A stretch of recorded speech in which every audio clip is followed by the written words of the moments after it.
nada, yo me siento muy agradecido a todos con Sara, con su Pelayo, de que me hayan permitido venir a platicar con ustedes.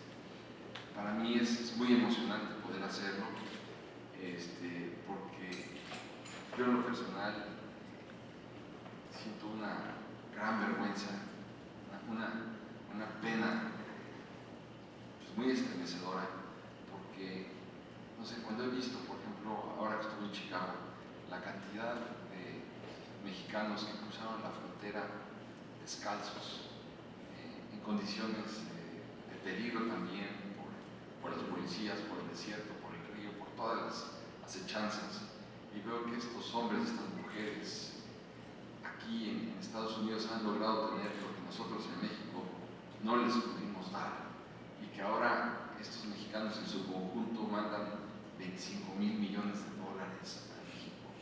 Me muero de la vergüenza de saber que quienes cruzaban la frontera en esas condiciones hoy ayudan de manera muy importante al financiamiento del desarrollo de México.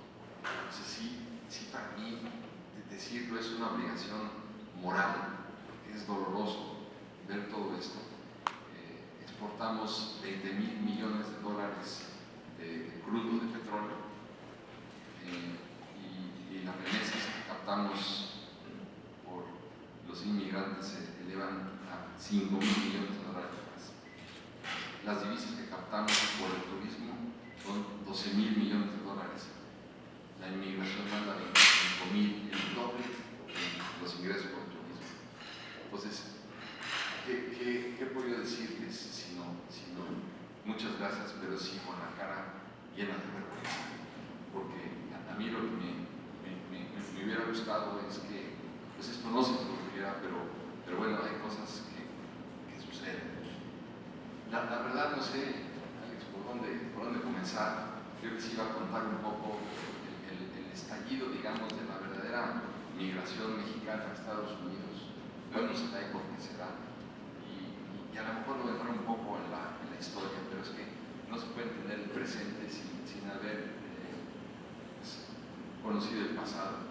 Tampoco se puede hacer una prognosis de cara al futuro si tampoco podemos evaluar en el presente. Entonces, creo que todo está ligado, ¿no? El México de ayer, el México de hoy, el México de mañana. Entonces, donde realmente detona, si bien había habido inmigración mexicana a Estados Unidos, donde la curva tiene un disparo espectacular, es a partir del momento en que Lázaro Cárdenas detona, pues, quiere detonar el campo, y lo que detona es la miseria. ¿Por qué lo digo esto? Porque Álvaro Obregón había sostenido siempre durante la Revolución que él era un garbancero pues, muy acomodado, muy exitoso. Había inclusive construido máquinas especiales para la siembra del garbanzo y para la cosecha del garbanzo. Dijo, creo que es una injusticia que en nuestro país haya una hacienda como la de Krill y como la de Terrazas, que tienen 30,000 hectáreas. Esto no puede ser. Entonces, ¿qué tenemos que hacer? Sí. ¿Cuál es su qué?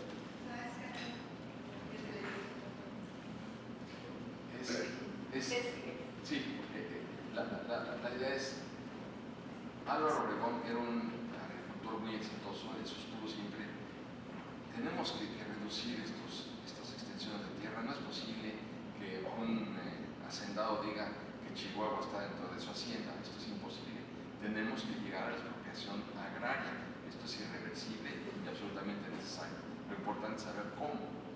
Entonces dijo, lo que tenemos que empezar a hacer es por sectores, digamos en Chihuahua, en Chiapas, en Oaxaca, donde sea, tenemos que empezar a expropiar, pero al mismo tiempo que expropiemos, vamos a darles a los agricultores agua para que la sepan, vamos a darles fertilizantes, vamos a darles capital, pero no en efectivo, sino en especie, vamos a darles fertilizantes y vamos a darles técnicas de comercialización.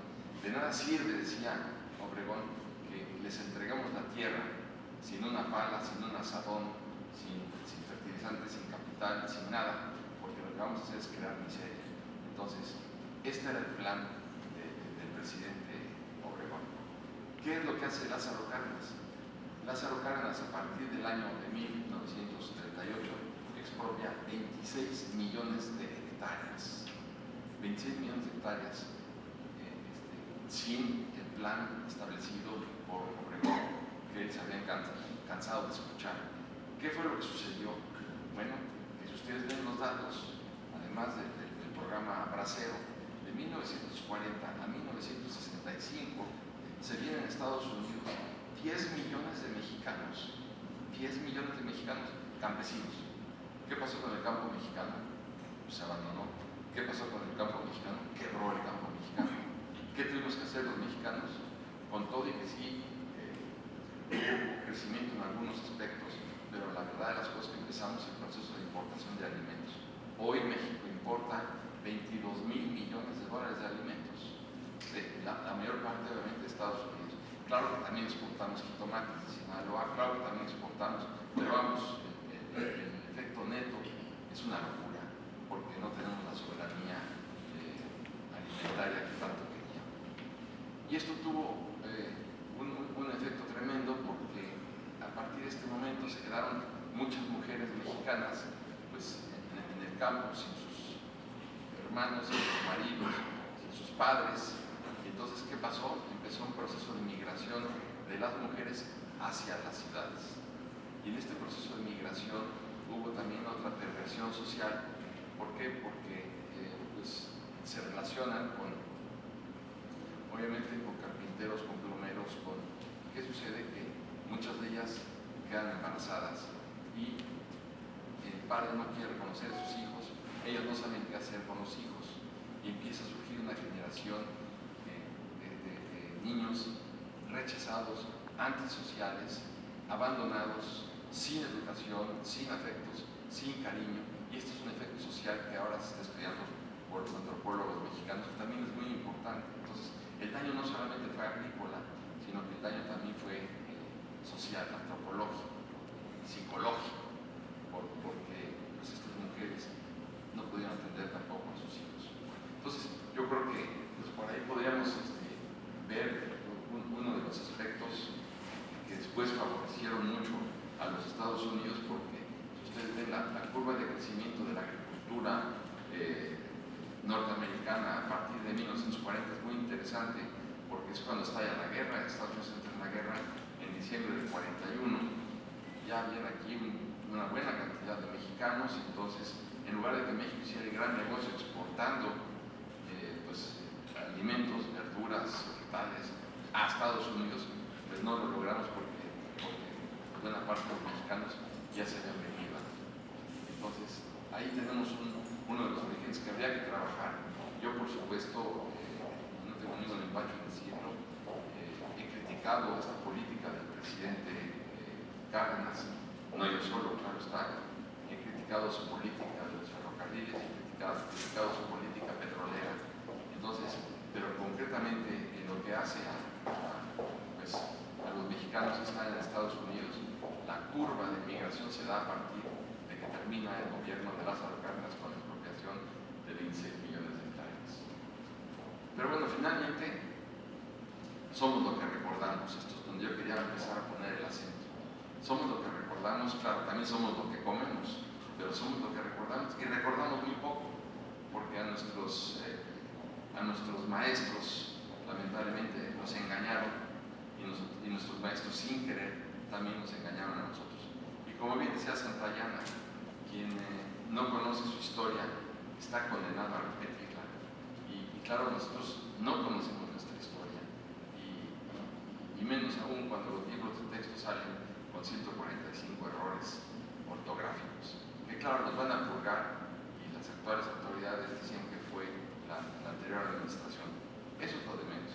Lo importante, por ejemplo, es ver cómo se quitó de los libros de texto gratuito la conquista de México, porque se decía que era muy dramático para los niños. Y yo creo que lejos de que fuera dramático, era muy importante explicarlo, porque ahí está uno de los grandes complejos de los mexicanos. ¿Por qué complejos de los mexicanos? Bueno, pues porque son 250 españoles los que llegan a hacer la conquista de México, de los cuales 47 eran de a caballo y 203 de a pie. y habían